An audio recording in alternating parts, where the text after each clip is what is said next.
When it comes to accessing web pages, we all have a favorite browser. If you recently bought a computer, the default browser for Windows 10 is Microsoft Edge, and you'll probably prefer to change it to Chrome, the most popular in the world. For this reason, we will show you how to set Chrome as your default browser on Windows 10 in 4 easy steps. Remember, this tutorial will help you set up your browser like Firefox, Opera. Only the last step is different when choosing a browser. 1. Open your computer and click the Start menu. You can access the Start window in the lower left corner of your computer. Here you can find everything you want on your computer. 2. Access Windows settings.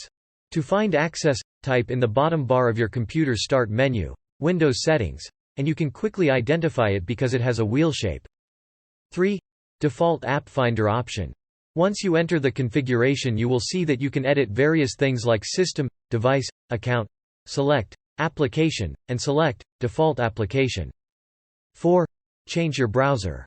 Within the main application, you will usually find built-in applications, Mail, Maps, Groove Music, Photos, and a web browser. In this case, Microsoft Edge is displayed. Select your browser, select the Google Chrome option, and your default browser will be changed and ready to use.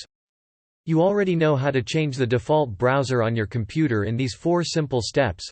Your computer can restore all the changes you've made to it as if you just bought it, and you're always at your disposal so that these changes and any changes you've made are all gone.